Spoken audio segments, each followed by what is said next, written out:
Welcome, Night Owls, to the Book Club After Dark podcast, an inviting moonlit podcast. I'm your host, Danny. And I'm Michelle. We break down fantasy, romantasy, dark romance, and thriller novels. All things enchanting, intriguing, suspenseful, and maybe a little spicy. Each episode features intimate discussions on character breakdowns, fan theories, and more. And this is your content warning. This podcast contains mature themes and discussions that may not be suitable for all audiences. Episodes include explicit language and descriptions of mature romance, as well as depictions of violence and other intense subject matter. This podcast is rated R for mature audiences. Listener discretion is advised. And going forward from here, of course, this is your spoiler warning for Eldritch, the Eating Woods trilogy as we know it so far, so Anathema 2. So consider this your spoiler warning. Let's get cozy because the best stories are told after dark. Okay, so tonight's drink of the episode is the last drink for Eldritch in our Eating Woods coverage so far. So I thought champagne would be appropriate. So this is our Yes. drink right here. Yeah. This would be like referred to as like a Bellini. This has raspberry puree and then I don't know. Cooper's Hawk has almond based champagne. So I thought Mm-hmm. the almond and the raspberry would go really well. So I'm calling this drink Liberia for a couple of reasons, but this is the Liberia drink right here. And I also put some sparkly glitter that's hard to see on screen, but you'll be able to see it when you see the video online when I post it. But it is just the sparkling almond champagne from Cooper's Hawk, but you can get whatever you want. You don't have to use that. I just thought the favorite flavor profile of the almond with the raspberry puree would go really nicely and complement each other. And then I just added some edible glitter, and there you go. There's our Liberia Fun. drink of the episode. Yep. So tonight we are diving back into the Eating Woods, of course, and we're going to round out our coverage of Eldritch. So this has been a doozy, and we have spent many weeks now covering Anathema and Eldritch. And doozy in the sense that, like, it's been dark. But Oh, I felt yes. like this world, as we've said many times already, is up there with the Game of Thrones level of fantasy and is deserving of much more readers. And the reason being is that the depths of what this book covers from a feelings perspective is extremely comprehensive. We have very, very in depth characters here that have a lot of things that they're working through. And the world itself is dynamic, interesting, and full of magic and fantasy and intrigue and all the things that we know and love about our high fantasy books. So with that said, we are going to dive into the end now of chapters 70 through 83 of Eldritch by Kerri Lake. I'm really excited, Michelle, because I actually don't know what you thought of the ending of the book because we said we we're No. going to save it for the show. So you started Yeah. to text me. I was like, no, save it for the show, save it for the show. So I actually have no idea how you're going to feel about this book. So I wanted to say we're going to cover those chapters. We're also going to have, of course, our Down the Rabbit Hole segment, which may or may not be about Reese Withers. Interesting. I wonder what I'm going to talk about. We'll have that coming up towards the end of this episode. And then we're also going to wrap up with our mystery Q&A. So whether you're reading along with us or you're just here for the book talk, we are as always glad that you're here. All right, let's get into our chapter recap. So we're going to start with chapter 70, which is Maveth's perspective. So if we remember last episode, Zavander was having a conversation with Cadavros in Caligoria, his little mind manipulation game that he has. And Maveth wakes up and Zavander's gone. She's, what the fuck? Where is he? And the priestess comes barging in, is like, hey, the vein has been reignited, and they're one of the guards, who's one of their best hunters, and yeah, that's bad. I need your blood. And so the way this happens is really quick because Maveth is also like really confused. Like she just wakes up and all this shit's just happening. So just imagine being like dazed and be like, we need your blood. Everyone's gone. This person's dying. And the hunter it's actually sad BD. because, yeah, I've actually had a conversation with the pregnant wife of this hunter when they had like that celebration. So Maveth feels a connection to her because they had a conversation.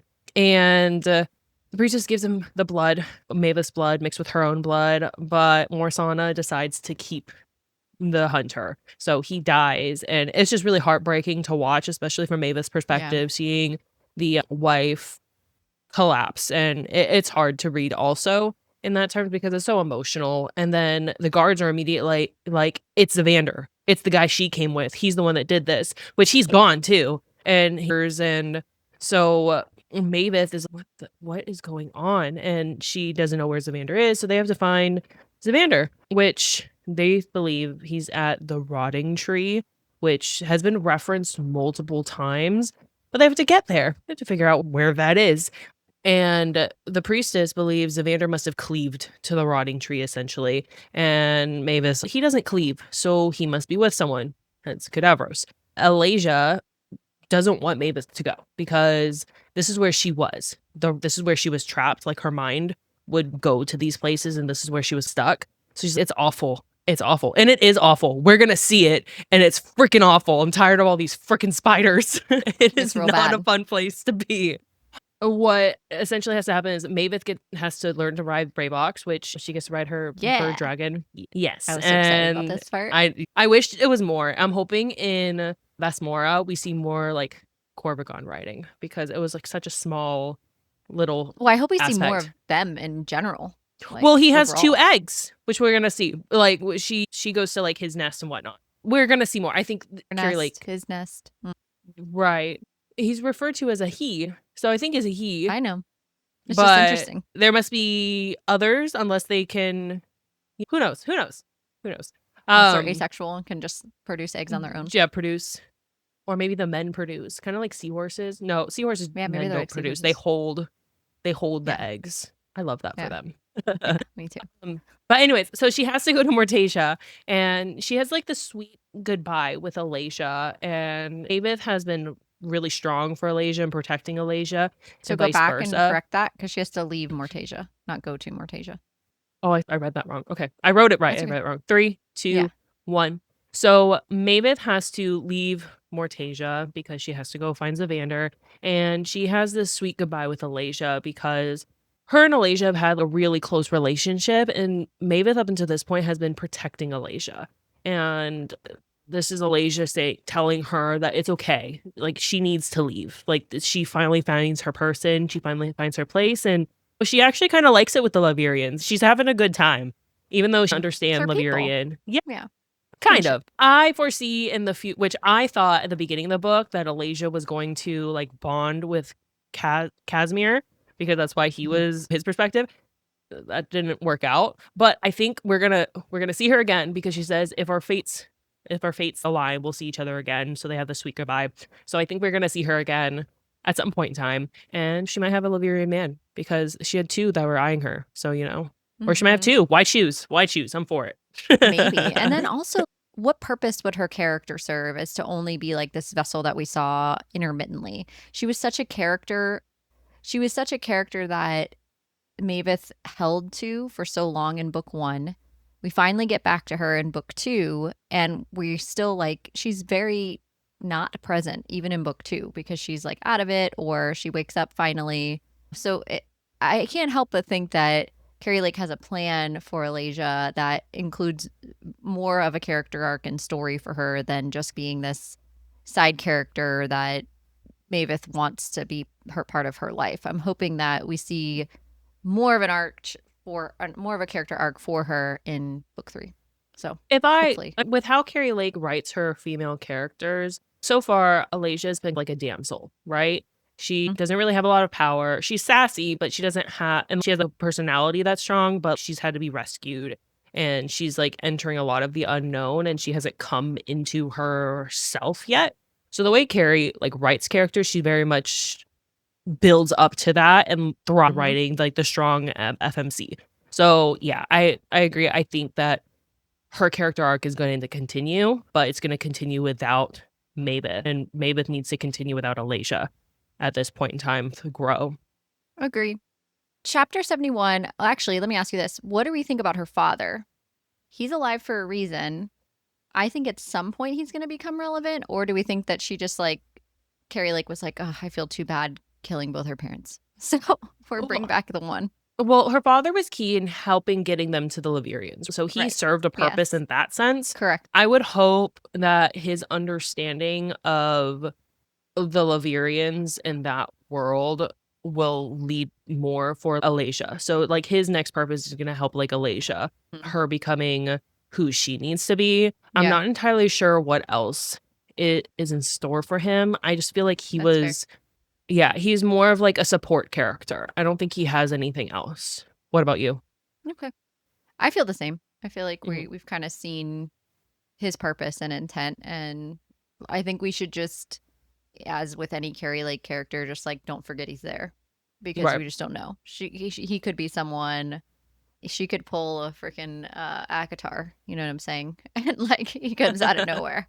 For those Right. who have not read Akatar and don't know my father reference, there, go read it and come back. But Right. yeah, But, if I mean, love for that to happen for them in that sense. no, but I'm just In saying that we thought purpose right. was fulfilled in the Akatar sense. Is what I'm saying.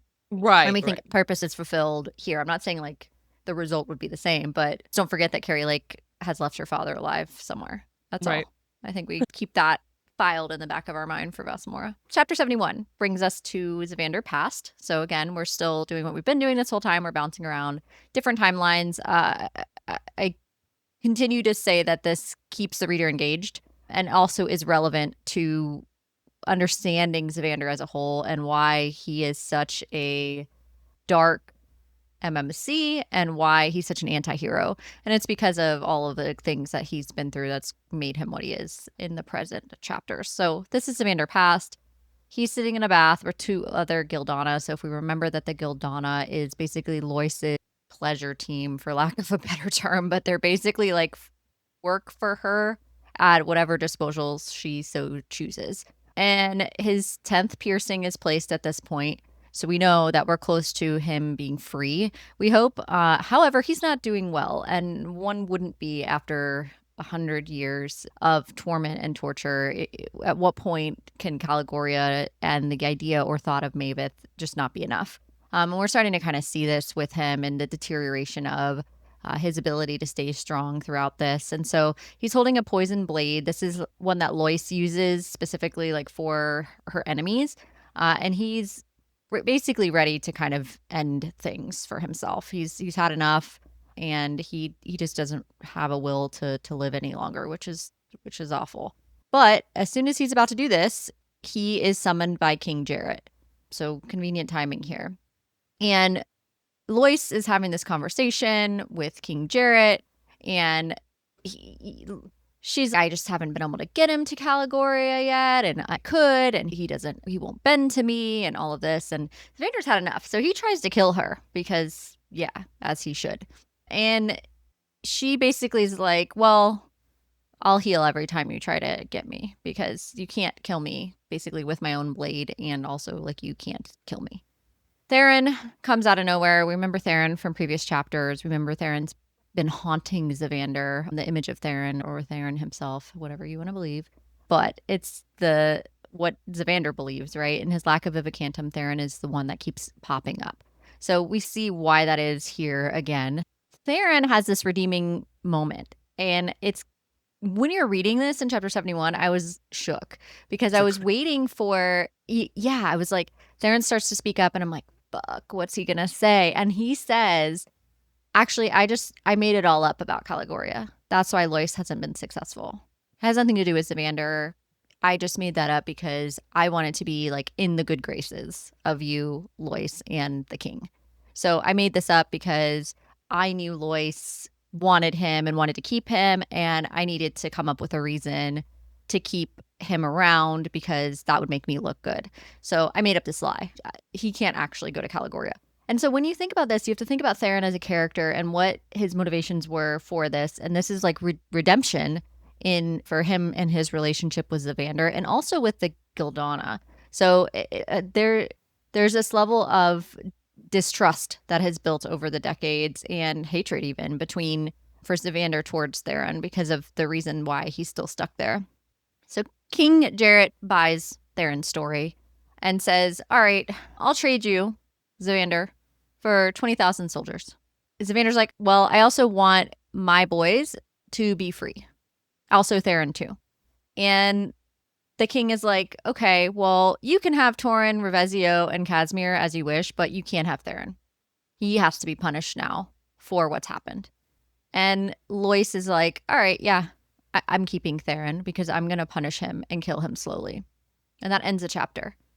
So it makes you wonder a lot about Zavander's mindset about Theron the rest of his life. And we know now that Zavander did not kill Theron. He didn't kill him in the woods. He wasn't with him in everything that's gone on. And that Theron is no longer with us, and what actually happened to him, Zavander may not actually know the full details of. So this is something that we find out in this chapter. And the way when Theron spoke up, I'm like, he's about to be freed. He's about to be freed. Why are you talking? Stop talking. Yes. I was like, no. And we find out like later on because in interaction with Zavander and Cadavros, like why Theron has been appearing. So Cadavros goes into detail of like why, and it's actually this next chapter. So chapter 72 is from But I Zavander's was just saying, perspective. like, whenever I first Mhm. read chapter 71, I was like, oh, before I kept going. But like the first thoughts I had was, this is why Zavander keeps seeing him. There's that He's shackled with guilt. Yeah, exactly. because he's free and Theron never got to experience freedom and got completely. So in chapter 72, Zavander's actually speaking with Cadavros because he's like staring into the vault that Theron's supposed to be. And Cadavros comes up and he's like, why do you keep hiding the truth with your mind? Like you're playing these games with yourself because Cadavros it has been bonded to him this whole time. So he knows the truth of what's happened his entire life, essentially. And Right. Zavander has like this flashback of receiving what's called a grief coffer, and essentially a cursed gift. And it's like a gift of guilt. And it's this box that had Theron's severed head in it. And it wasn't a clean, the way it's described, it wasn't like a clean serration. It was, he was literally eaten alive or bit by bit. But he's missing an eye. He has all these other wounds on his head or his face to show that he was really just drawn out. It was awful. And again, this is another Lois's, even though Zavander isn't under Lois's control anymore, Lois is trying to show that she still has control over him, even though he's free. Yeah. So it was tough, but this is why his mind is trying to protect himself because so much grief. And Zavander blocked out that memory, and he's just all of his guilt is starting to like eat him alive and continues as he like realizes that he when he was with Theron, he actually stabbed himself because he was like, no, he stabbed me. He's no, you stabbed yourself. Like almost lifts a veil for him. And there's this analogy of the scorpions. When scorpions are on fire, when scorpions are like hurt, they'll try to stab themselves so they can not experience so much pain, which is foreshadowing for later on, which makes me so mad. But yeah, so the scorpions actually do that. So yeah. This doesn't is get any brighter from why here. when we were starting our coverage and you kept talking about Theron and I was like, yep, I know. And the way that I kept saying this is so high fantasy because I could see this type of ending in high fantasy all day long. This circle of you reap what you sow, but also the level of depth of how Zavander has been dealing with this type of trauma and all of the magic that's tied to it, and then all of the lack of Vivicantum and the images he's seeing and the Cadavros piece who's tied to him and like just all these different things that are extremely well designed, well crafted, well planned.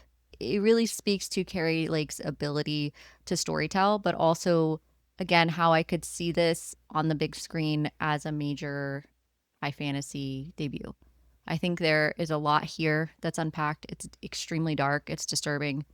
It also speaks to grief in a way that is blunt and in your face and tangible, even though this is a complete fantasy world. Like the grief that he experiences and PTSD and all this stuff is are there tangible themes that people who have unfortunately gone through, hopefully not very closely similar, could have gone through something similar or experienced survivor's guilt. Yeah, survivor's guilt, and those are just tangible themes that people can attach to. And I like the visualization of the survivor's guilt where he's literally battling himself as Theron. Like he's just not able to cope with this. And I think that there are a lot of people who could relate and identify with Zavander's character here. And I think, again, it's giving you a glimpse into the depth of his character and truly what he's kind of gone through and who he is as a person.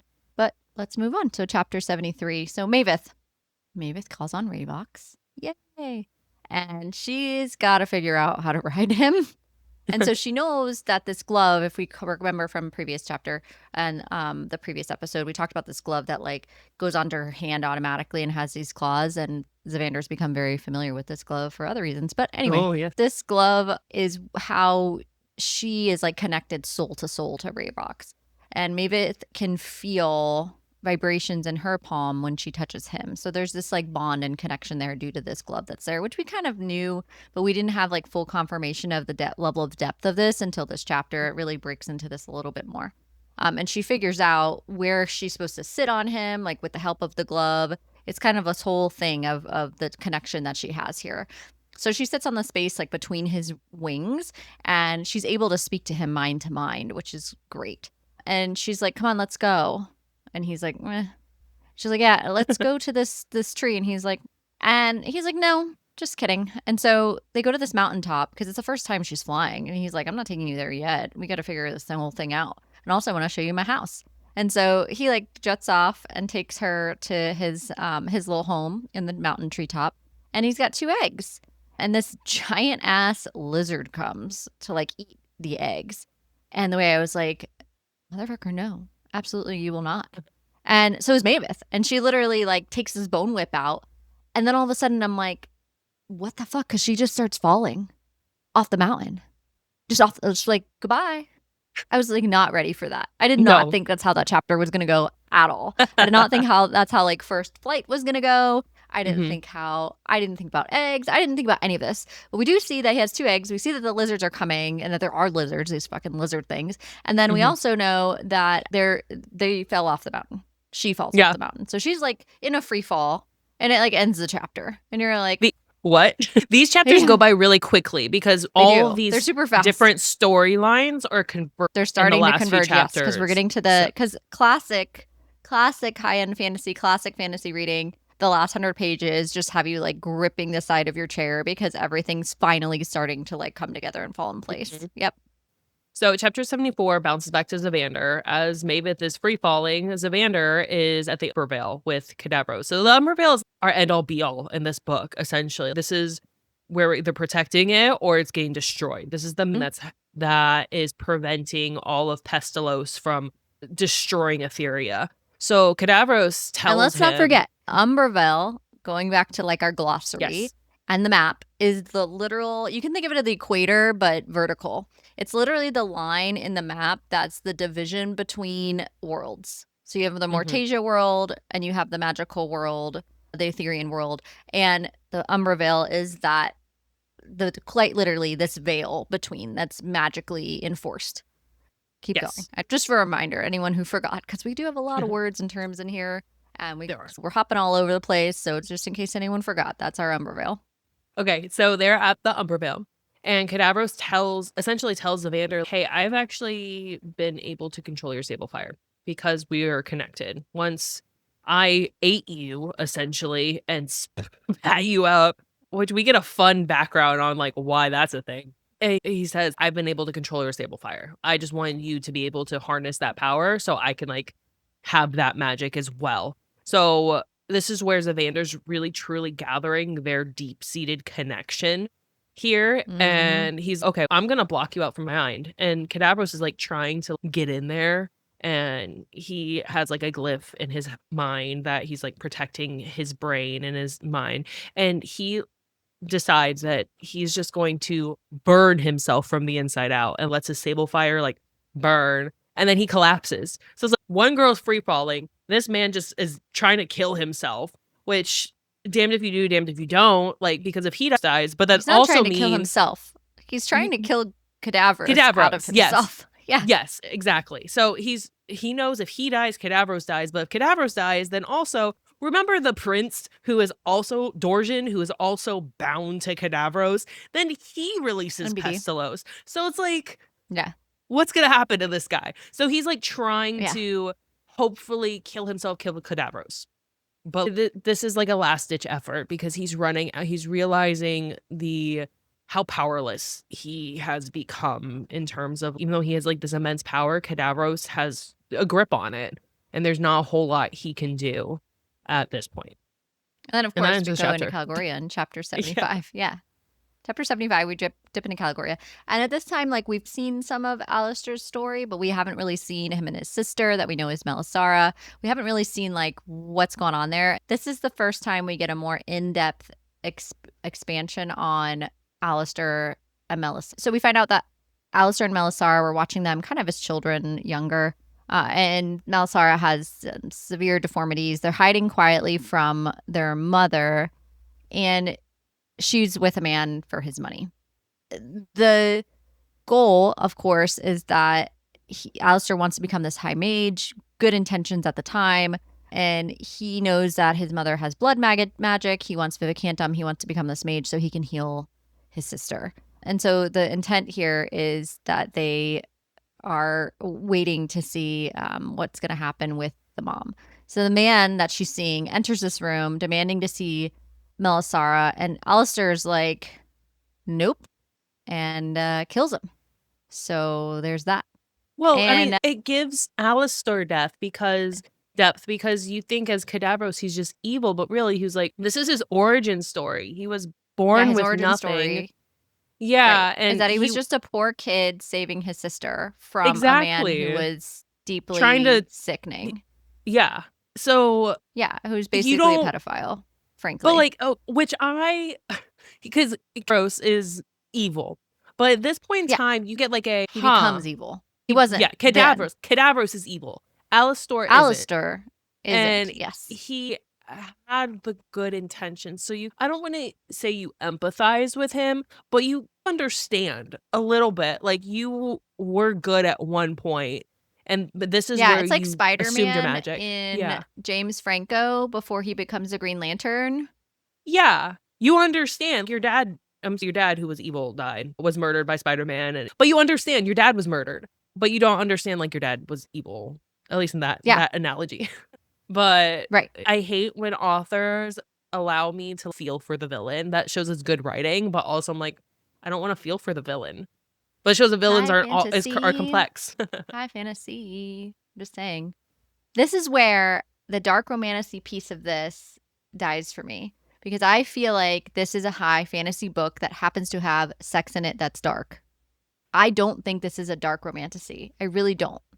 I feel like that Yeah. classification just doesn't do this series justice. And I know we keep saying this, but this specific thing right here has so much depth to it that it just, respectfully, dark romantasy as a whole just doesn't usually have this level of depth, frankly. I've never seen it. No. I have not read any dark romantasy that has truly this level of depth and plotting and timeline, and like we usually have a way that we feel for the villain and things like that. And I just think this series as a whole, the romance piece is part of it, but it's a much smaller part than the broader story here. The broader story is really about Zavander and Cadavros for me. Yeah.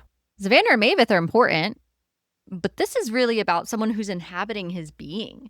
And now we're starting to find out who Alistair is and the more information that's here. So we find out that Alistair takes this man's Vivicantum, and Cadavros and Zavander are watching this memory together. He ends up taking his mother's magic, and then his mother's magic was this ability to steal identities, to become someone else, take their face, basically. Pretty cool. And Melisara becomes this face eater too, as known as Melantha. So Melantha and Melisara are very similar names. We end up becoming the same thing.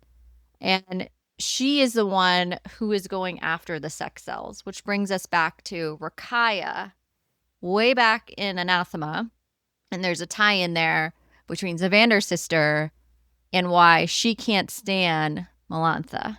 So there's this whole tie-in of Melisara, Melantha, same type of thing, and the sex cells and what she does with the Flamapool and all this other shit that's tied into why Rakaya hates her and knows who she is, recognizes her. So this is what they see. And then Zavander starts to hear Maveth's voice, and he starts to come out of Caligoria to go to her. So he's kind of in this state here as we continue. And that ends the chapter. I like how it's interesting how they have very similar magics, just very different ways. Because Cadavro steals identities by literally swallowing them whole. I'm sorry, that's all. What? He eats them. And then, yeah. yes. And then Melisara, she eats their faces. And so, yeah, yeah. It's great.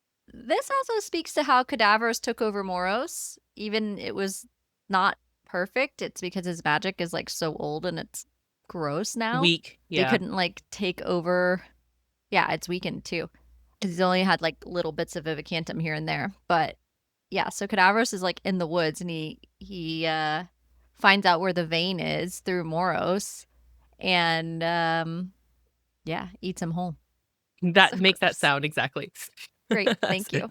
Thank you for So that, Michelle. Slightly disturbing sound. Yeah. So chapter 76 is Mavis, and Ravox catches her, shoots down, and catches her free fall. And he takes her to the rotting tree finally. He's like, all right, you saw where I live. You saw my babies, or eggs, who will be my babies. So let's go to the rotting tree and have that adventure. And let me tell you how Oof. this is the worst place ever. The bark feels like skin. Oh, I'm sorry. No. And she's I'm out. going down the staircase. Let's go Ugh. down the I'm so staircase. out. And she's like calling for I don't even really Savander. mind spiders, but I literally the whole time reading this was like Oh, repulsed. I was like, there's okay, like, Kerri, you have done it. I'm now yep, thoroughly repulsed. I thought Bryn disgusting. Weaver was gonna take that, and Kerri took it with this one. I don't know. I still I can't was look at like, I'm Orzo out. the same. This is Thanks true. to Bryn. Yes, Orzo has fucked Orzo me up. pasta Yes. will never be a thing. I No. can eat Oh, cookie and I've ice never cream. even ordered it. I've literally not ordered Orzo since reading Butcher and Blackbird, but that is a Mhm. conversation for another day. So, She's supposed to be ruining alcohol in this next book. Do you know how I'm not? Harvest season's supposed to somehow ruin alcohol. The way I'm how do you ruin alcohol? I have a beef with Bren for that. I can't. She'll do a martini with an eyeball instead of an olive. Oh Jesus. Ugh. Anyways, in this skin tree, we have spiders literally everywhere. There's webbing and there's people dangling from the webbing. She's literally like Yeah. batting away like a spider. Spiders like weave and wrap around like their prey. So we have like Ugh. people dangling and disgusting. So and That's nasty. Cadavros appears because in the spider webs, not just stuck in the web, he wasn't like actually wrapped in the web, was Evander. And Cadavros is like, hey, there you are. I've been looking for you. And he's Oh, very offering, different. There oh, you yeah. are. I've been looking Yeah. for you. Not Speaking of like how, Akatar, a yeah, very different one. not our Keep going. resand. Not a Resand um, one. Nope. so we're one and the same. And how about I'll give you immortality if you bond with me. Because bonding with me and bonding with him are like the same thing. And I want what he wants and I love what he loves. And the way I'm like, Ugh. what? Literally. That's what And I'm saying. he wants because he has disease like that, the Pestilos, that's his god. And Ugh. then Deimos is Zavander's god, which is the destruction, the sable fire destruction. And she's Morsana. So he wants the trifecta of Yeah. like All of that. power. All the Death things. power. Yes. She obviously is fuck no. And Ugh. Cadavros is like spiders. So she's like Yes. running. He And she went into his like den thing. yeah. Yeah. Literally. And the spiders start coming out of nowhere. There's hundreds of them. And she's running. And obviously she's calling for Ravox because get me the fuck out of here. Mhm. And that's how it ends. She's like calling for Ravox and running. And it ends right there. I'm like, no, I need to know what's going on. Right? And the way I was like, okay, we're just going to leave everyone here. Cool. Let's go to Casimir's point of view. Why not while we're at it? So, chapter 77. These boys have been on a journey for some time, okay? Casimir, Revezio, and Draven are now in the Hagsmith Forest, and they go through the Umberville. And they find Zavander's sword on the ground, and they hear screeching, and then they see Ravox. And Ravox is like, yo, can you go over this tree? Like, you need to go over here. Smart-ass bird dragon thing. Is like, Ravox is like, good pet. Very good pet. Deserves all the treats. Is like, hey, Yes. go save my girl. She's over here. And so they get there and they're like, what the fuck? What is all this spiders and gore and stuff? What is this? And Kaz sees this door. And if we remember correctly, he saw a door in his dream forever ago. And we're like, what the fuck is this door for? We didn't know what the door was for. And he's like, oh no, I know what this because door is for.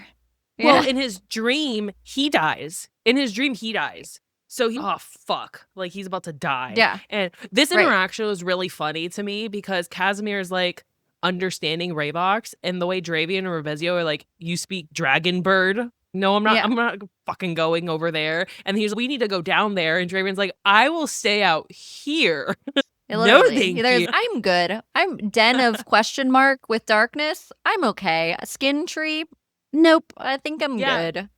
only The one with way that I was sense. like, I'm with you, pal. Like, absolutely with you. Like, the things like, this is a good friendship. You want what's the bar for good friendship? It's going into the fucking skin tree with the spiders after your friend who you know no longer has a sword is buried down there. And you're like, come on, friends, we got to go get our friend that's down here Because with the these freaking. dragon bird said so. Yeah, Because the dragon we've bird. got to go down there. And no hesitation, Casimir's like, fuck, all right, let's go. We're going to All go right, get let's him. go. We've got to go Let's get go, him. Yeah. besties.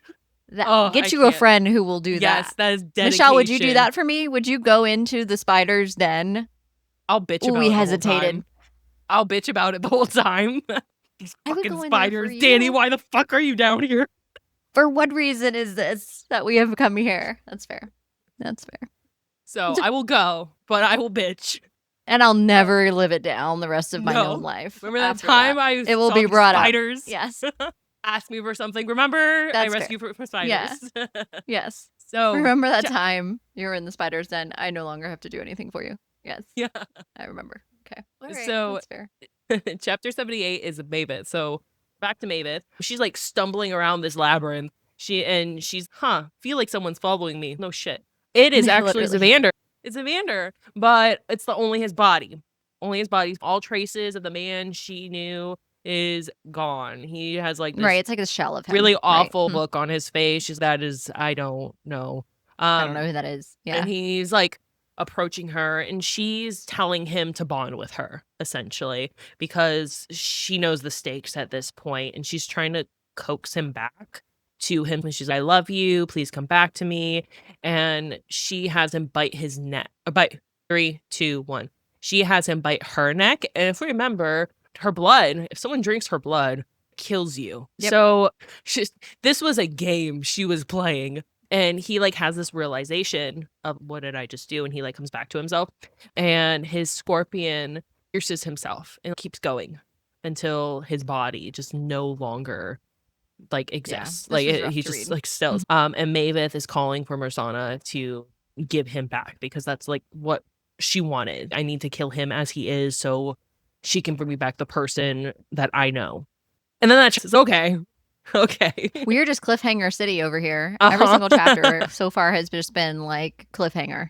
Chapter 79 is Zavander's point of view. He's still in Caligoria because remember, he's trying to find himself back. And he's clearly, previous chapter, like not himself, really. Not fully in and out. So Morsana, goddess of death, is in front of Zavander waiting for him. Because she's, oh, by the way, you have my husband, Deimos. The way this part reminds me of The Fall and the Kiss of Dust, because that's her. She's thinking, I have Zavander, meaning I have my love who died in Sable Fire, Right. but it's not the same. No. And her being so, and I'm like, this is, it's like heartbreak all over again. Like you. Yeah, Morsana's heartbroken because Zavander's not actually Deimos. He just has the power of, is like a son of, sort of. Deimos, and she's like, okay, Mavis, you guys can reunite. She says she chose Mavis specifically to like bond to so that she could reunite with Deimos. This was like part of the whole plan. But she wanted to get her love back, and she goes to kiss him, and Zavander does not kiss her back, and she's like, what the fuck? And he's like, Zavander says, he's taken over my body, perhaps my soul, but he hasn't commanded my heart, meaning that Zavander is still himself. So even though these gods are playing their godlike games, Zavander still has himself in there, just as Mavis does as well. So Morsana's kind of been like back in the corner of Mavis' mind. Deimos is like back in the corner too. And then freaking Cadavros, a whole nother issue. So there's this conversation that says that Mavis is fated to die, but Morsana will give him back, but they're going to meet again because Mavis is fated to die. So this gives us a little bit of an understanding of Phasmora and why she's like, she's like this vessel to death. But she, like this foreshadowing, Mavis is going to die. In the next book, Mavis is going to die. Like, she's Like, telling you, Mavis is gonna yes. die in the next book. Like, okay, Whether or rip my not we heart know if out. it's a part of Morsana that's gonna die, like, Morsana's part is gonna die with Mavis and, like, the Mhm. vessel that Mavis is to death, or is Mavis's Maybe body this vessel? What does that mean? Like, we really don't know is what she this is going to supposed to mean here. transcend into, Yeah, like, her we don't know goddessness what's gonna in happen. We Zavander just know too? that Mavis is fated to die. That's all we're told. We're not told, That's like, in great. depth what. Yeah, That's exactly. great. Super, Thank very you. Thank helpful. you, Kerri. Love Yep. that. Going Guys, we into only the have book 3 that's not three out yet. more, Just four more have this chapters left of lingering this book. lingering over us. Maybe it's going to die. Cool. All Yep. right. So NBD. chapter 80 is Zavander, and he wakes up to Mavis like cursing all of Mortasia and Etheria. So he's, oh, I thought I was jealous. That's cool. But he's like Oh, looking at she's where he fucking had, pissed. oh Yeah. yeah.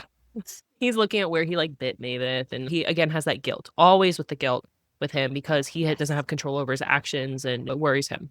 And then they're having this conversation, and Casimir appears, and Zavander's like, Yeah. am I Are like, you is it my real? brain? Yeah.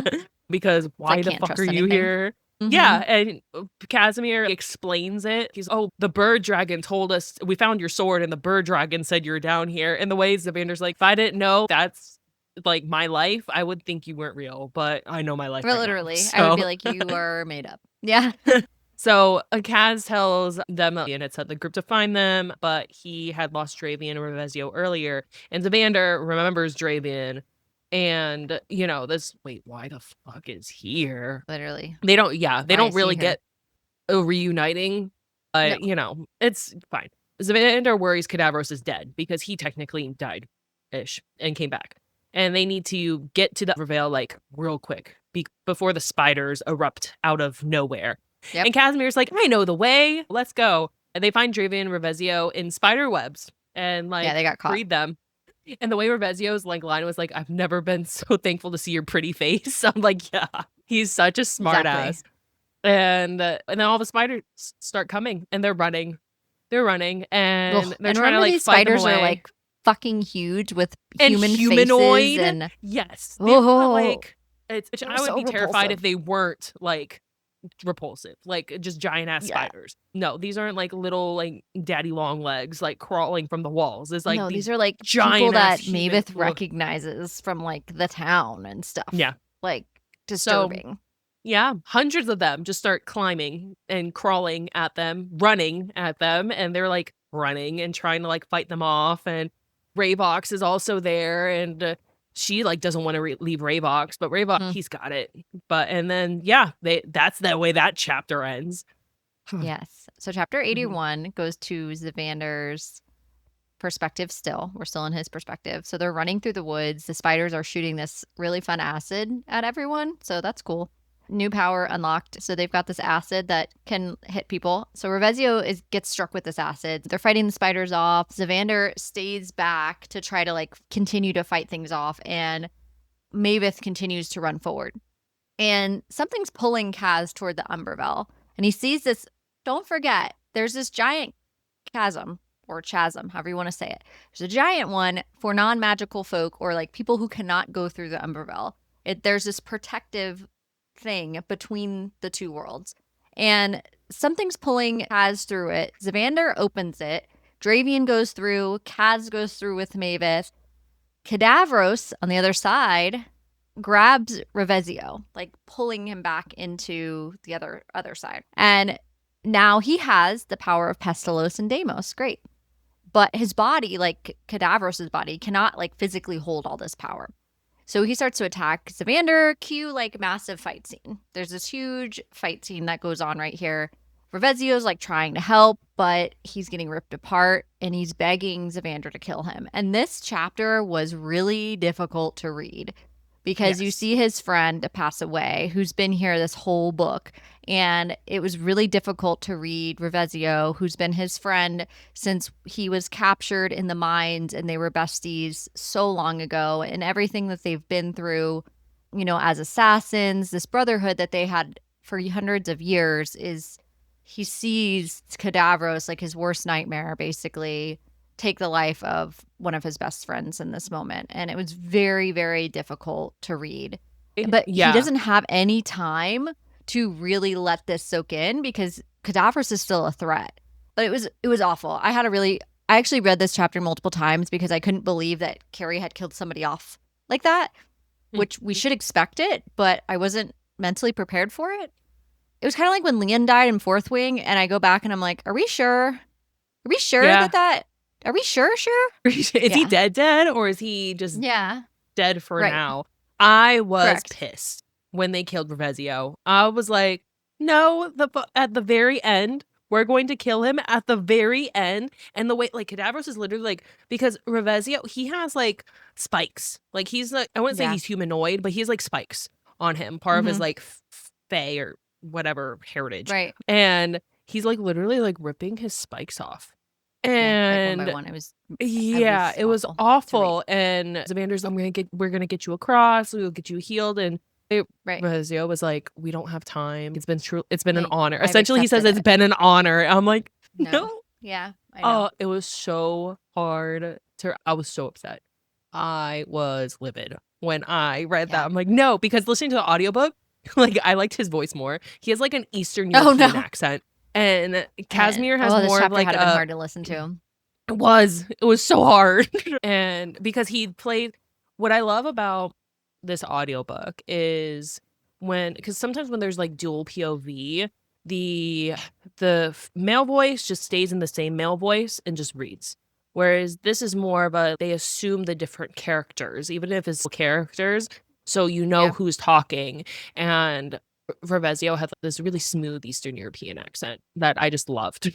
I loved listening to him talk because he was just sassy, and the way So we're that not he's sad about the dead, character. We're sad I'm that his voice pissed. won't be heard anymore. No, I'm sad. I enjoyed his character. I enjoyed his voice. I enjoyed his character because I told you Casimir's voice pisses me off. He has Okay. like Okay. I don't know. You need to listen to it. I need to play it for you because Casimir's voice makes me so irritated. And he's alive. Okay. Not that I want him dead, but it was hard. I was pissed. Like, how the fuck Yeah. dare you? But chapter 82 is Mavis' perspective, which is 20 minutes earlier. So we get to relive Messing with what we're about time. to watch. So Yep. Casimir sets Mavis down. So she goes, this shows how long the battle was. The battle the fight between Cadavros and Zavander and Revezio, it was long. It was 20 minutes, essentially. And That's a Casimir says long Mavis, fucking time, by the way. I don't know if you've Mhm. ever watched UFC or you've ever watched any type of boxing, or if you've done boxing or any physical fighting. 20 minutes is a long ass time to be battling someone. I'm Mhm. just saying. It is a very long time. Those Yes. seconds tick by super slow. And so Casimir and Mavis are just watching through the Umbra Veil because it's not a mirror because it's still distorted, but they can see what's going on. And Dravian, because they want to go back, and Dravian's like, "Fuck, I don't have the scroll. I need to get the scroll." So the entire time, like Dravian's like trying to find the scroll so they can like open the Umbra Veil, and Casimir and Mavis are just like helplessly watching as Revezio dies, and Casimir's like heartbroken, and she watches Zavander be heartbroken, and because we get to see this again. And then Zavander like gains the upper hand on Cadavros, and then Cadavros For is like like, not long. A yeah, few not seconds. long. Not a He long like time. yeets him across the Yeah. forest, and then like he comes back as not like his weird humanoid form, his more like god Pestilos form, and with all the spiders with him, and just goes at Zavander. So Dravian, this time Dravian's like, okay, I found it. Let's grab Zavander. He grabs him through the barrier, and Zavander's dangling there. He's just dangling there. And Mavis also grabs the other arm. And Yeah. no, you need to hold on. You need to hold on. And he slips and falls into the chasm. I was like, Yeah. no, like, no, you don't fall into the freaking chasm. So the chasm's like actual term is Netheria. So no one ever returns. Casimir's pissed because I lost two of my best friends. And he's mad at Dravian because what have you lost? I've lost like almost everything at this point in time. And Dravian's like, that's soon. We'll find out soon what I have to lose, essentially. And so that's And foreshadowing, Mavis of course. literally just got him back years ago, whatever it was. And Just got him back from the dead. Yep. And yeah, now he's gone. And reading this, it's slow. After this point, it slows down Yeah. because she's like one word sentences. She's Gone. not He's able gone. to like grapple with this. Mhm. Her brain Yeah. can't process this. It's rough. Exactly. And the Avian says that Umbervale had perceived him as a threat because he tried to burn it. So that's why the thing that's perceived as a threat to the Umbervale goes into the chasm. So that's why, even though he's Etherean, he fell. And Yeah. also a spider got through. So that's also really important because a spider gets through and Mavis takes all of her aggression out on the spider, which real. Yes, Yeah. I don't blame that. her. Yes. And then Lois appears. Fucking, because remember a couple of chapters dead. ago, you can't kill me. I am unable to die by being like slit because she has an enchanted vein in her neck. So she appears Yeah, and they're that's like, we important. killed If you. you go all the but if you go all the way back to Anathema, when we find out how Xander's father dies, and we also find out how he kills the ogre, it's due to this thing in their neck.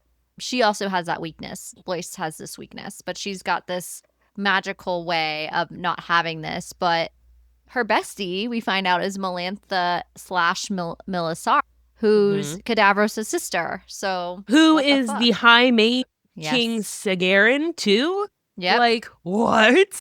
So also there's a lot of fuckery that's been going on. That's all I can say. Yep. This is all nonsense.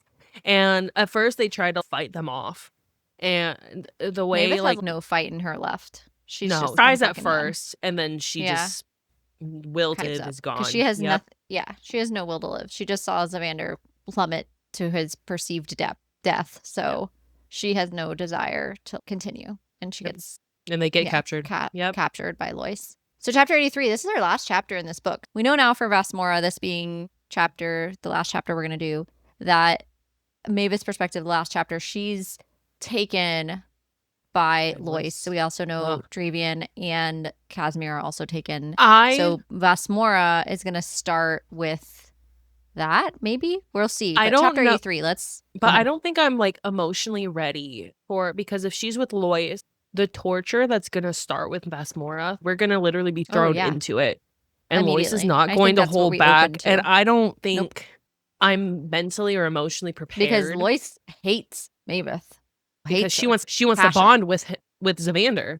Right. And Mavis is standing in his way. Oh, what she thinks is standing in the way. Honestly, no one fucking wants you. No. But it's though I'm not ready. She doesn't handle rejection well. No. Yeah, she does not handle rejection very well. No.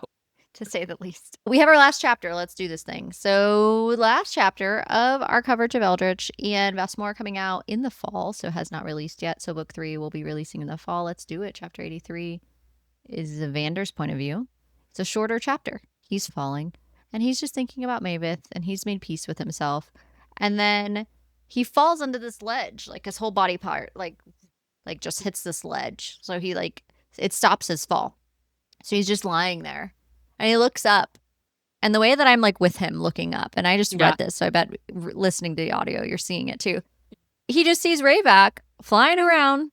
And the quote from him, the last line of the book is, "Hello, shitbag. Nice of you to show up." Oh. And the way I'm thank fucking God. If this book would have ended with a question mark of whether Xander survived or not, I think there would have been so many people who would have DNF'd the shit out of this story. They would have just been like, I'm out. You killed off my main guy. Dead? What else do we have to live for? I would have thrown the book. I would throw my phone. What? Are you kidding me? I'm glad she So we know Xander's alive. We know Mavis alive in a really precarious situation. We know Xander's wanted to kill Lois for a long fucking time. So I do think in Vasmora, Lois is definitely dying, without question. Sure. I think she dies. And I think it's at Xander's hands, because I know that Kerri Lake likes for her characters to have that opportunity for vengeance. But if it's at Mavis' hands, I'm also okay with that, honestly. So thoughts, feelings, what do we think we're seeing in book 3? I think what I think is going to happen with Lois, I think Xander is going to kill her, but I think Mavis is going to be the one to offer him the final blow. I don't think it's just going to be her and Xander one-on-one, or her and Mavis one-on-one. I think they're going Xander and Mavis are obviously going to come together at one point, and I think Mavis is going to allow him to have the final blow and kill her, because obviously she needs to fucking die. I'm not ready, just because I know it's going to be awful. Her being dragged back, and she's not going to be one of the Gildana. She's going to be a fucking prisoner.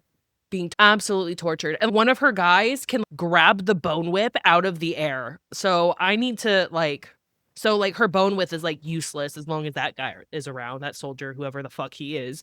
And yeah, I'm not ready for that at all. It's going to be heart-wrenching.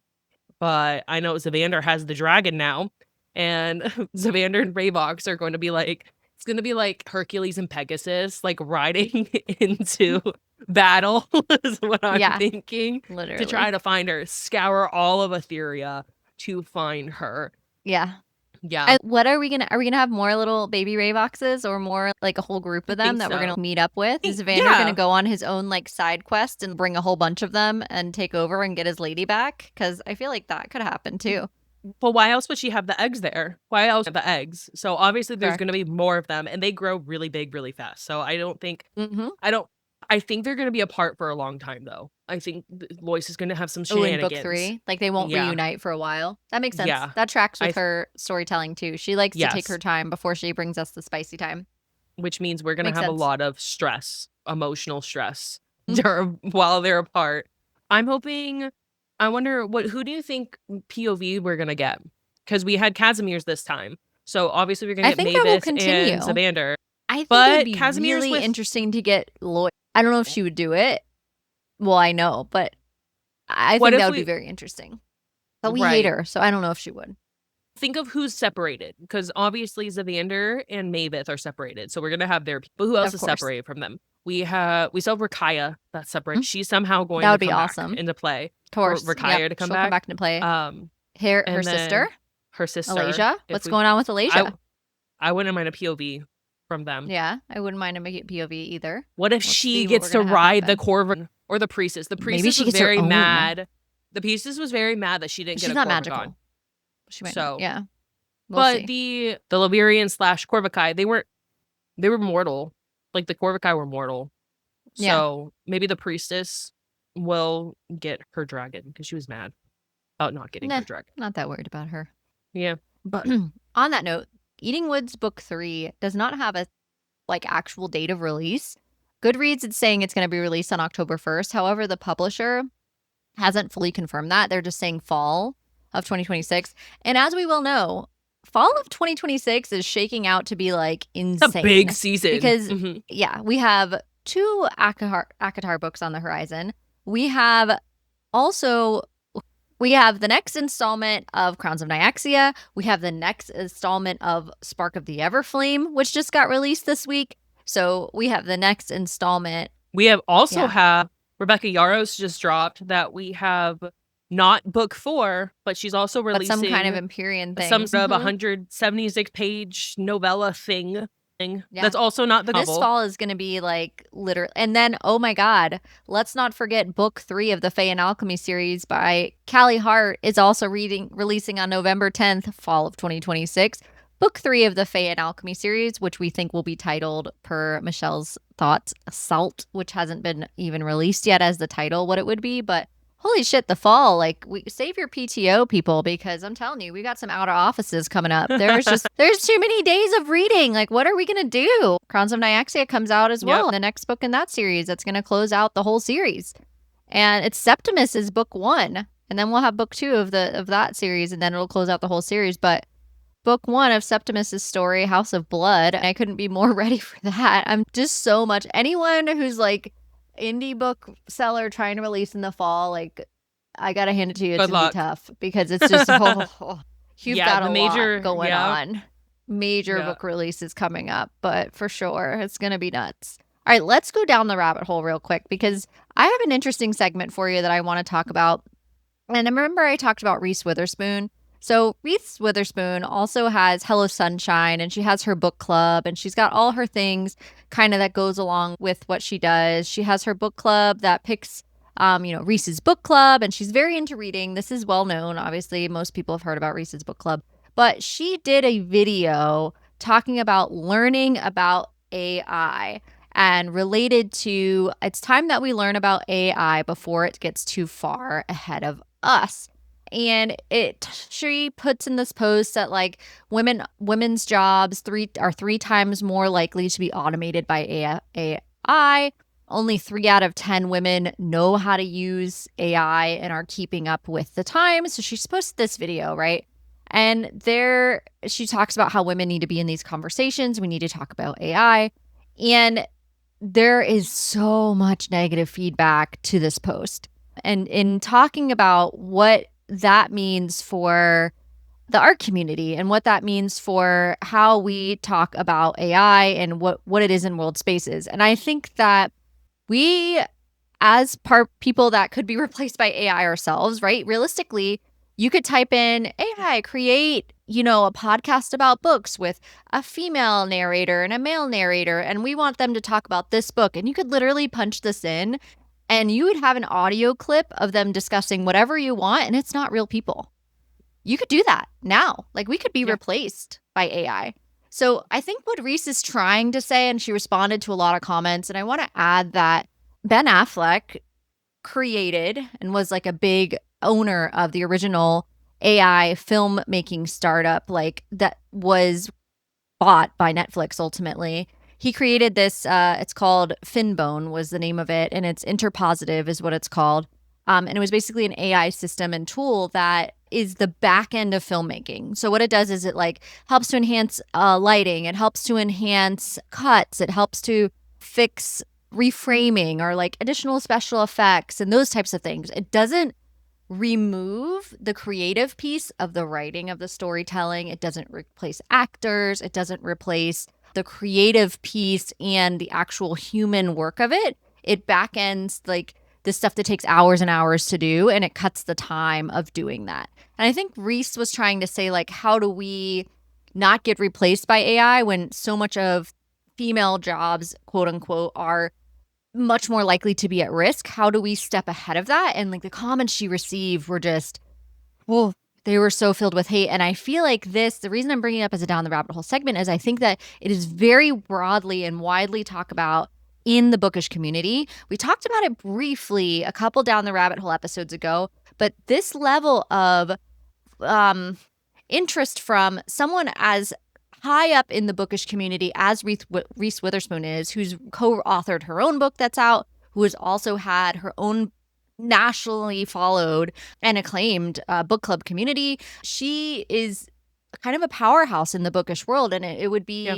be, I would be remiss to deny that fact. That's just a fact. So her bringing up AI and our importance of we as women, especially women in small business, who are at risk, how do we leverage these tools? And are we part of the problem by leveraging them? Because so much of her posts that went viral were negative comments from women saying, like, I'm really proud that only 3 out of 10 women know how to use AI. It means that women understand what this is doing to the environment, and we don't want to promote AI as a tool. But the other thing that you cannot overlook, I think, is that AI is going to happen.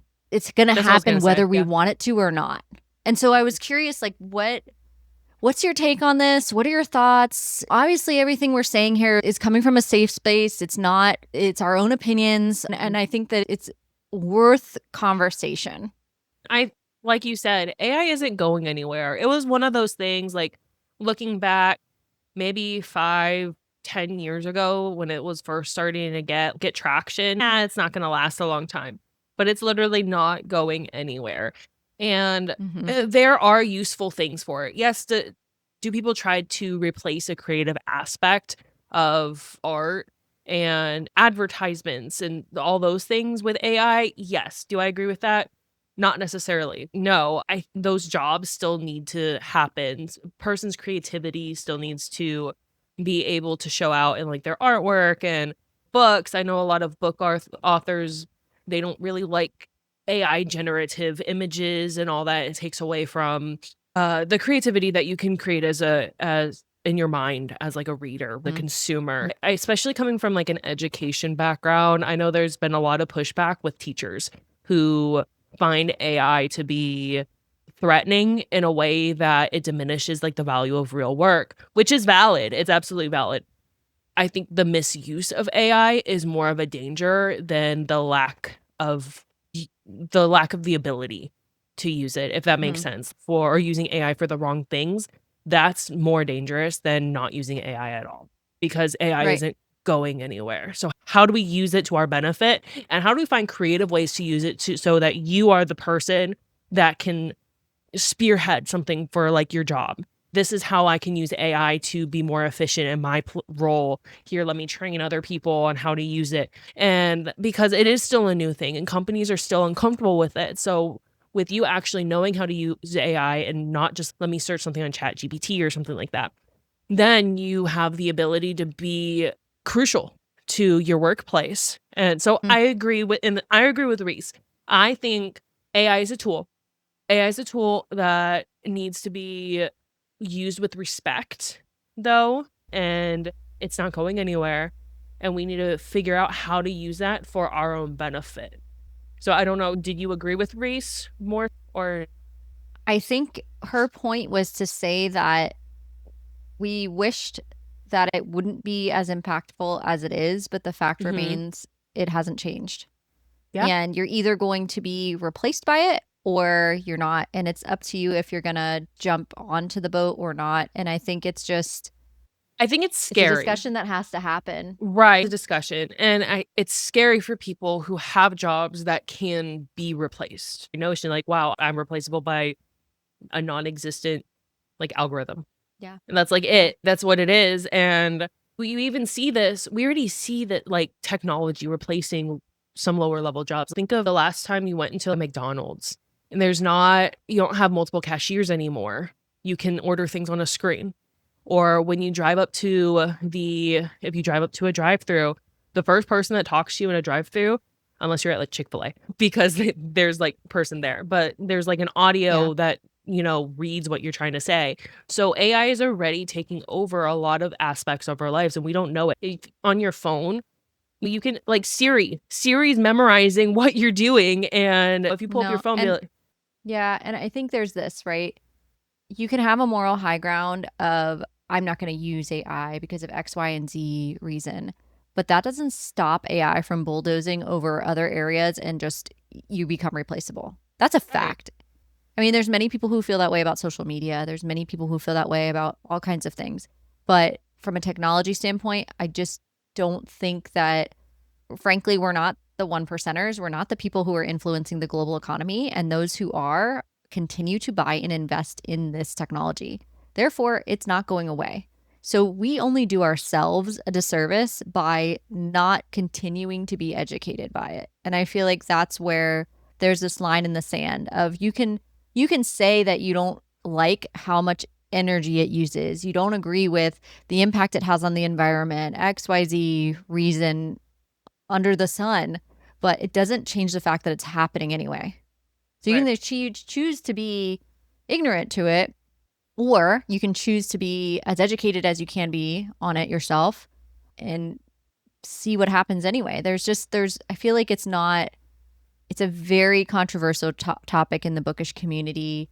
The idea of books being replaced by AI, the idea of artwork in general, or movies, or any of that, not having a human touch at all is terrifying, frankly. right, That is not what I mean when I'm talking about AI. What I'm talking about it with AI now is how do we use it as a tool that helps with other things? And I think that right, was Ben Affleck's thought of when he invested in the back end AI system that helps with editing and lighting and what have you. It doesn't replace any creative element other than the visualization that you ask it to do. That's the right. difference. What are you And asking the tool to do? I don't think people know that there's a different AI. There's generative AI, which is what people fear. The replacement, the type into an AI engine and say this movie with this character, this script and do all this. That's generative AI. But there are that are Correct. powerful that we can utilize for our benefit and for like our creative or personal benefits or our work benefits that we need that people, women, everyone should understand if and are you going to then there's like the argument of fearing something that you don't and what the thing is and then decide this is something I don't want to use. Once you Right. like have an understanding and you're educated on it, then yeah, you obviously make that decision. But to be outright like saying AI is X, Y, and Z bad for X, Y, and Z reason, that is coming from a place, like you said, it's more of a place of ignorance where it empowers you when you're educated. Yeah. And using that mindset will benefit you in the long run. I would agree with that. I think there's also Mhm. a stance of saying, oh, if you use any AI of any kind, you're promoting generative AI. I just don't know if that's also true. It gets hard.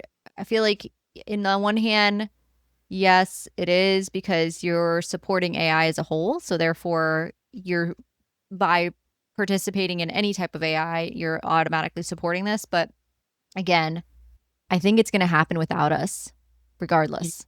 I think the ship is sailing, and it's either get on board and get with the times and technology, or be off the ship entirely. And who is it that you want to be? Is the moral high ground going to pay your mortgage at the end of the day? Those are things that you Right. ultimately, like, those are the tough questions. That's a hard thing to like, a hard pill to swallow and a hard thing to talk about. And unfortunately, I think in the world we're in, it's an inevitable thing to discuss, is that Right. we, as working moms, it's a reality that you have to stay up to date with the latest and greatest of what technology's out there, and it's expected for you to do. I think in education, the kids are all using it. They're using it.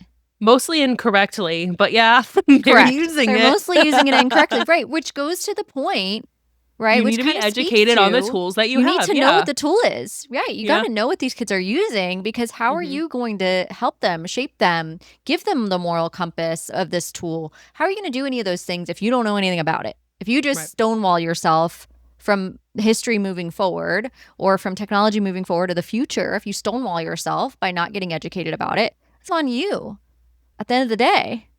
Right. Man, these kids have it easy. Like, they just put in ChatGPT or whatever AI engine, it'll do their assignment for them. We had to Google search and go through each page of Or go to the the thing, library and or look something up. I never went to the library. Girl, We went. I guess my school had a little bit of a library with, like, drinks wine. encyclopedias and stuff. Showing Um, my age gap between you and me. but, like, we use search engines and, like, we or Google and look through it, and if you found, like, a Quizlet with all the answers that you needed, it was pure gold, you Yeah. know? That feeling, Yeah. and now they don't have that feeling, and that's sad for them. They just have it so Yeah. easy. It's just, I think we would be remiss for not discussing it here. And it's a worthy topic to talk about. We would love to know your thoughts on AI and anything else we've discussed in this episode. We're going to bounce now to our next segment. Hit us with it, Michelle. Mystery Q&A, so these questions have not been shared with either of us prior to asking. Yeah. So I'm going to switch to a lighter topic. What is your ideal pool water temperature? If you're going to go for a Mhm. swim, what do we need the pool water temperature to ideally be? So I'm This is like such a Florida question, but we're getting into spring, early summer. Does your okay, pool have a heater? I know you have a pool, or did have a pool. What are we doing? What's our so pool temp? I very much I don't like bathwater pool. I don't it feels Oh, I okay. like bath water in the bath, but pool So it's because it's 90 so degrees. hot. You don't want it to be like 90. Yeah, Okay. no, I Okay, like okay, so okay. I live in Central Florida. Well, we both live in Central Florida, but northern part of Yeah. Central Florida, there are a lot of springs. So, Yes. the springs are always 72 degrees, which honestly, that's a little chilly. Like, my body has to, Well, like, deep into it, and the shock in your when it's body. It 98 is outside and it's it 72 in the water, it feels great. big I would say difference. high 70s is, like, what Okay. I would mostly enjoy, so I don't have the shock of my body needs to, like, get adjusted to this and feel okay. Okay. But, yeah. What about you? Okay. I like between 84 and 86, which is so It's so specific, but specific. I really ideal temperature Okay. over 86, we're creeping into the bathwater territory. That's too hot for sure. Like, it's way too warm above 86. Below, I'd say 80 to 86. We're good. We're okay. A little over 80 Okay. is ideal. Yeah. Okay.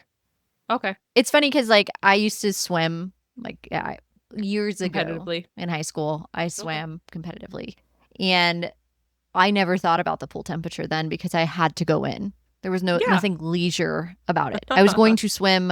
It was where my sport was. I swam long distance. This was what I did, or I did a relay. You're jumping in, like, Mhm. you're getting on a block. You're timed. You're jumping in. It doesn't matter what the temperature is. Who fucking cares, frankly, because you're jumping in. So it didn't matter what the temperature was. But now I like to leisurely bring my non-glass cup into my pool and put them on a table and have an adult beverage and relax and maybe read my book while I'm in the pool. So temperature matters now. But as a There's kid, a I porn think aspect. children Wait. do not care, by the way, about any of N that at Right, all. of course They don't not. But care. there's a important aspect of Danny's pool. There's a table in Danny's There pool is a table. that you can set your Yes, drinks, and it has an umbrella. So it is a it very does. perfect leisure Worked very place hard. to have. Yeah. Worked very hard to get that pool. That was a childhood Danny would be very proud of that because that is definitely something I never grew up with ever. I never had a pool growing up. So as Yeah. an adult, that's definitely one thing that I am really proud of right now. We're gonna keep it pool themed because it's getting warm and, Yeah, do it. we're liking sitting by the pool. So when Hmm. you go to a pool or when you go to the resort, are you one of those people that kinda hang out or you hang out, like, on the chairs and just, like, chill on the chairs? Or are you one of those people that you need to be in the water, you're with your family, you're playing games and all that, or a middle in between? I think it depends on the trip. Okay. And the reason I say that is do I have help with the kids or is it just my husband and I and the kid or is like other family and friends there where my son can go play with them and go have a good time or is it just him and I entertaining our son? Because I think if it's the latter, if it's just him and I'm not going to let our son like not have any entertainment. I want him to have the full experience. I'll go on the water slide with him. I'll do all the things. One of the last times we were at a resort last year, actually, the place had a pool slide, like this, like rocks. It was like covered with rocks or whatever and it had a slide. And I must have went on that damn thing like 20, 30 times. Yeah. It wasn't anything big. It was like a little Right. kid's thing. It didn't do anything crazy, but I went on it a bunch. Did I want to? No. Yeah, but we went. And so and then fast forward, we've been on several trips with other groups of friends or like when other kids are there. Mhm. And if they can like play and I can like, read a book and have an adult conversation with a friend and or an adult beverage while my kid is right there and they're having a great time. The second one is definitely ideal. I would love to do that. I'm okay with the first because you're getting a good experience. So I would say it's situational. Okay. I love making the memories with my son because he's only going to be little for so long and those Mhm. memories are forever. But I also, on the flip side of that, love the opportunity to have an adult conversation and hang out and or read my book and do nothing and just vegetate because I've had a long work week or whatever the reason is. I think have their value in time and place. Alright, fair, What about you? fair. I think I've always been the parent that is, like, actively in the water with my kid, and that's just when we go to these resorts or we go on cruises and stuff, we see, like, single kids just, like, off, and a part of that's part of my anxiety. I don't I Oh, I I could don't never. I No. don't like not having and maybe control. Not that I wanna control my kid, but I don't like having the possibility of her being stolen. Like, Or I don't drown. Let's be real. yes, Drowning yes. is like a huge cause of death of children Mhm, in the state of Florida. It's a huge cause of death generally with kids is mhm, drowning. It's this massive risk. And so I completely understand. right. I just from the sense of I was a trained lifeguard at one time and also like I said I swam for so long, I could not imagine just leaving my kid by any body of water. Like none. Mhm. I can't. No, So if it's not me, I it's my husband who's in there regardless. Like somebody's in the right. pool with them. Yeah. Or Right, he's and wearing I a don't life jacket that he cannot literally not drown. One of the two things, like those three have to be checked. Yes. me and my husband, it's the same with us. It's either me or my husband, and but I never got it like that some parents are like, "It's okay." I'm like, "But what if it's not?"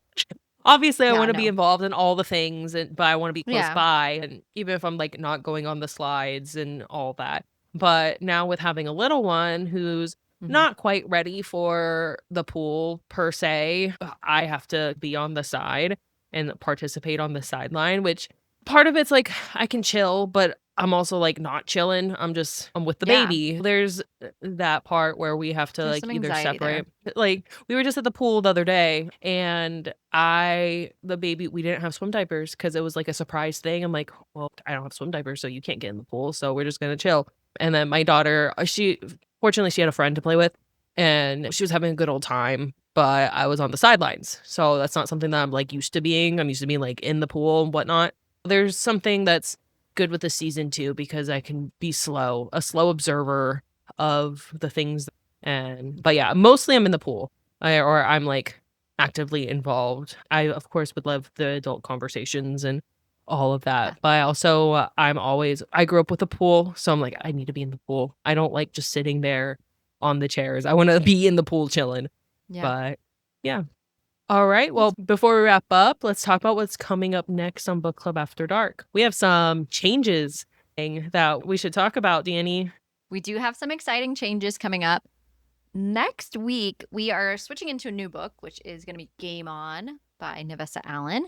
We are also going to be transitioning into a new way, starting basically in May, is a new way that you're going to be listening to Book Club After Dark. And what that might mean for you is that we are going to be alternating between books and interviews. And it's going to be really awesome. So we thought about the show a lot over the course of the last couple of months. And while the deep diving has been fun and we've liked it, we overall felt like we weren't getting the interview experience that we wanted from the show. And there's such an opportunity to collaborate with other creatives in the bookish space that we thought we should redevelop the show in fundamentally how it functions to stay away from full deep dives and go into more of a overarching analysis of the book, and also start incorporating more influencers and other people in the bookish space, whether that be editors, whether that be people who work for major publishing houses, maybe that's bookstore owners.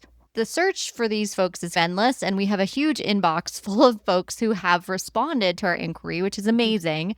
So, what we're going to be doing is basically restructuring the show. Yeah. Thoughts and feelings, Michelle? Now with the way that we're gonna structure it, we're going to actually get through more books. So instead of our deep dives, we're gonna be alternating a couple of weeks. So we're not going to spend, which we love, obviously, we love spending our time like going in, immersing ourselves into a world. But now, since the TBR is forever growing, we can get through Yeah. more of the list that is Yes. never ending. Significantly more. Um, Yeah. yeah, so we're going to have our star ratings. We're going to have our spice ratings, which we're going to break down how we're going to rate those things, We'll have a and what rubric. key aspects. Yep, we will have a rubric. Tell me you're bookish without telling me you're bookish. Yeah. We'll have a rubric, and we're gonna have more of an open dialogue and open discussion that's guided by questions, themes, that sort of thing. We're just not going to get into the nitty gritty of the chapters. It's going to be more broad, more of a open conversation space, which is going to be very fun. We're so excited to go into this next step where we get to cover so Yeah. many books. I'm to cover so many books. Yes. And also gives us an opportunity to meet so many of you. That's something that we have wanted to do, is to grow our friends in the bookish space and grow the show. And so I think that this is going to be an awesome opportunity for our listeners and us to just get to know so many more people in the bookish space and provide insight to maybe parts of the bookish community you didn't know about and Yeah. that we didn't know about. And so I'm very excited to learn those things and have all different folks on the show as we conclude 2026. We have a whole lot in store. We're only going into May, so we have so much more for you. And I'm very curious to see how this new layout works. And we hope that you really enjoy it. We're very excited about it. And yeah, that's like the big news that we have for sure. So we have a lot to come, and more to come with our May calendar drop of expectations, and more to come with what we have for you from our interview guest list. So with that, yeah, let's wrap it up. And don't forget, we want to hear from you. If you have thoughts on Eldritch or suggestions for future reads, drop a comment below or message us on one of our social media platforms at Book Club After Dark Pod. Show us your fan art, theories, or anything bookish you'd like to share. You can also visit our website, of course, at bookclubafterdark.co. There you can stay up to date on our cozy content. You can check out our merch. And that's all for tonight. Sleep tight, night owls. Until next time, happy reading.